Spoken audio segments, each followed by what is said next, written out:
More stories, more news now. KLAF News Time, 3:36. Thanks for joining us. I'm Kurt Gilchrist. The tweet coming from the Associated Press was simple. It said there were 2 explosions at the White House and the president was injured. It was all a hoax. Didn't take long to figure that out as the AP's account had been hacked, but not before the Dow took a tumble on the news. Joining us now is attorney Matt Yarbrough with Yarbrough Law Group. He's an expert in cybercrime. Matt, thanks for joining us. We hear about Twitter accounts getting hacked all the time. Is this a matter of someone stumbling onto a password, or are they doing something else? Well, it could be a number of ways. It always depends, obviously, how the owner of the account sets it up. But what's most important here is that, if whoever's committing the unauthorized access or getting into that account without the permission or the consent of the owner, they are looking at potential, liability, both from a civil and potentially criminal perspective. Yeah, I was going to ask you about that. If they cause panic, especially like with Wall Street or something, are they liable for this? To some degree, I'm not sure you're going to see a lot of securities fraud type cases being filed, for folks trying to recover profits that have been lost, but especially if it's recovered throughout the day. But more importantly, causing widespread panic is something that some attorney general or the Department of Justice could bring a case about that. And as you can see, these tweets are becoming incredibly popular. I mean, look at the recent what just happened up in Boston, with the terrorist acts. It was announced via tweet, by law enforcement, and we must believe it was true, right? Because it came from a tweet. Well, I think you're going to see this a lot more happening. These sorts of hoax are the sorts of things that hackers and hacktivists like to do, especially if they want to point out the vulnerabilities in systems and networks. But it does show that we are putting more confidence and credibility into what I would call a very short electronic message, and I can't believe people are trading upon that, but apparently it does happen. And there will be people, I think, at some point in time, if they're tracked down by this, that could end up being prosecuted or sued. Talking to attorney Matt Yarbrough, without getting tech geeky or anything, but like you said, run them down. Is it difficult to track who actually has put this together? It can be. That's the thing about electronic evidence is that it's fungible. It can be changed. If someone walks into a room in a physical crime, they could leave a hair sample, DNA, a fingerprint.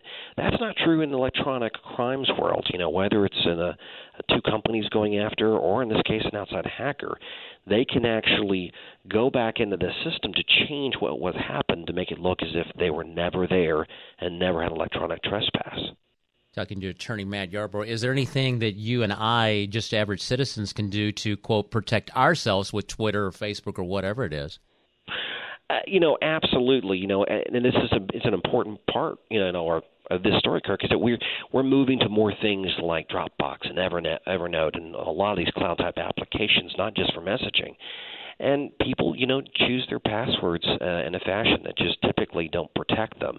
And what's very interesting that I find that when I get into a very large company for an audit, that typically people in the CEO position have the worst password. Yeah. So there's a lot that people can do to really make sure that they're using more complex passwords that aren't so subject to what's known as a password cracker that's easily downloaded off the internet, and someone could point at your account and direct it to break the access that only you believe you have. You've been doing this for a while. Are you seeing an explosion or just a gradual climb in this cybercrime? I'm seeing it as an explosion. I think it's only going to become more and more, and that's not to be dramatic about it. It's just that we are moving more and more of our personal information that way. As I said, you can see a lot of the recent hacks over the last year, like with regards to Evernote, with the explosion of things like the Apple iTunes Store and Android applications, we're choosing to put more and more in servers that are beyond our control, not just on the hard drive of our desktops and laptops. And so, therefore, you're going to see a lot more of it. Furthermore, we've got a lot of foreign I say espionage or hacking from countries like China that do this as a militaristic form of what they do every day of looking at our corporations and trying to get trade secrets. And then, lastly, we also have the issue that we're, it's a low risk, high reward proposition. It doesn't take much for a hacker to do this. You don't need a lot of technology, and the reward for them is, enormous. A lot of my tech geeky friends are getting into the cloud and things like that, and there's so many areas where I'm just not too keen on putting all my information out there just yet. Well, true. It's whether you're, you should feel that way. It's whether you swipe your debit card at a convenience store, or, there are going to be a lot of people who are taking efforts to make that secure, but we're putting a lot more and more information out there in the hands of a lot of different folks that we've lost our power over to secure it. But even us as the individuals, going back to your real question, Kirk, is that, even the stuff we do have control over,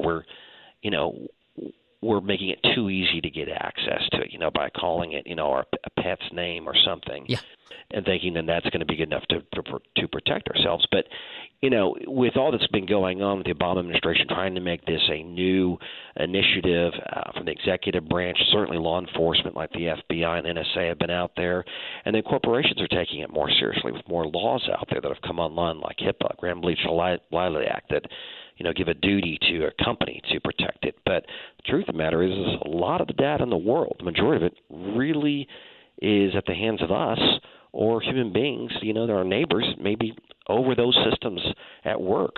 And that's really where the frontline defense of the electronic world starts. Yeah, I was going to ask you, being an attorney, that I got to believe that the laws are probably you're probably seeing more laws and a little bit stiffer laws. Absolutely. More and more on the civil side, you're seeing that Congress is trying to shift the burden to corporations and individuals so they have, some skin in the game if something was to happen there. But we still don't have a national data breach law. And Congress doesn't feel that that's necessary yet, and it'll be interesting to see, what citizens feel about that at some point in time.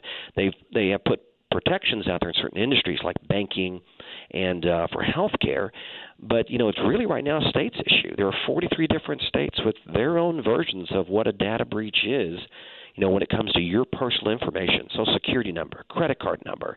And so it's going to be interesting to see is more and more that's going to be put on the individual and corporations, because really they are the frontline defense. Scary. Attorney Matt Yarbrough, thanks for joining us. I appreciate it. Thank you, Kurt. Still ahead on 570 KLAF. Traffic and weather coming up next. An update from the Wall Street Journal comes your way at 3:50, and the latest in sports at 3:53. KLAF News and Information Time, it's 3:40.